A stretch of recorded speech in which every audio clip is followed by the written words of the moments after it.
I think I'm the one who's worked with Mark the longest here at the table. And so Mark and I go back 25 years. And we really started getting close when Clinton and I and Dory conspired to bypass Marcus and get him into the ambient air position. And over Marcus's objections. He's not here, so I can go ahead and say that. And if you only knew how true that was. All right,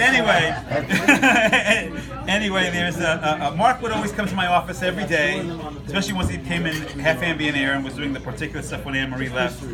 And I would always have the 9:15 daily briefing with Mark. We'd go over and just talk about what was going on in the day. And at 5:20, 5:30, we have a daily debrief.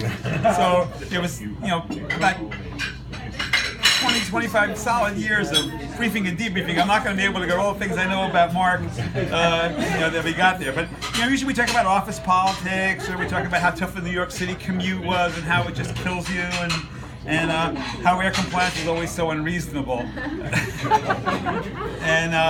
But there are a lot of things that we talk about also that people don't know. People know that.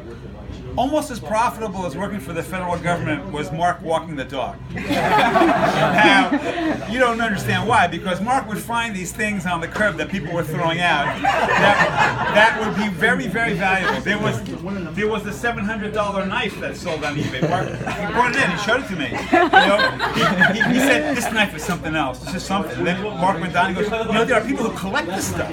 And it went for like $750. And then not to mention tubes. Since I have guitars and guitar amps and have tubes, Mark would find stuff with tubes and go, can you use any of these? And he'd be like, yeah, you're really good, and receivers without end, from the 1970s, the AM/FM receivers, the power speakers, without end. Mark has in his garage probably more than was ever produced in any one given year.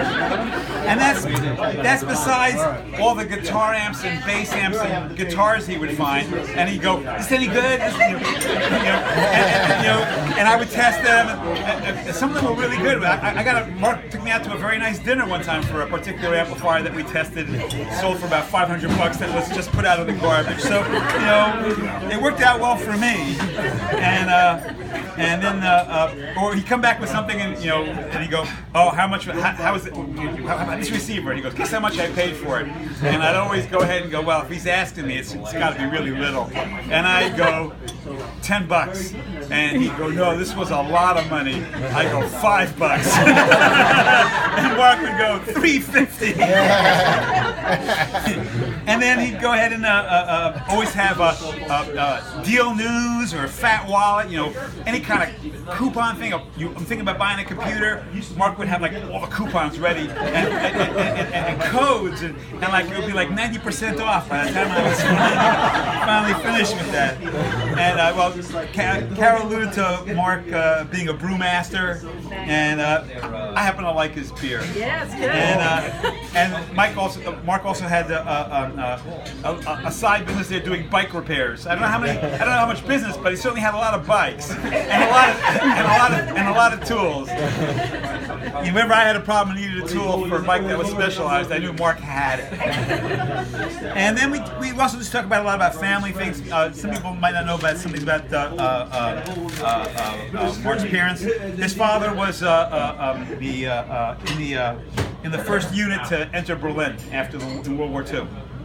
And he would translate.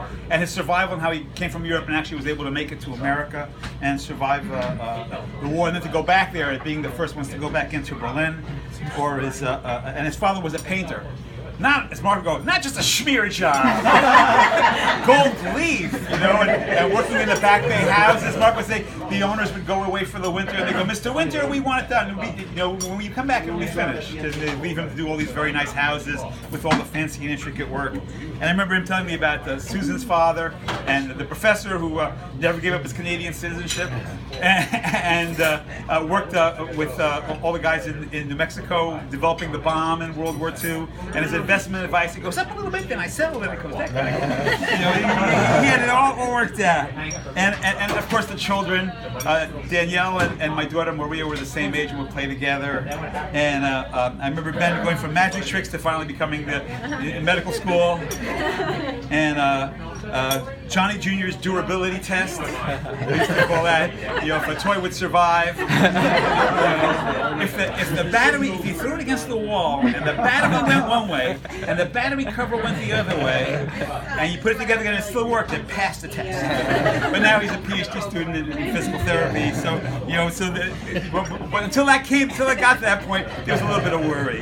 So we used to share our concerns for our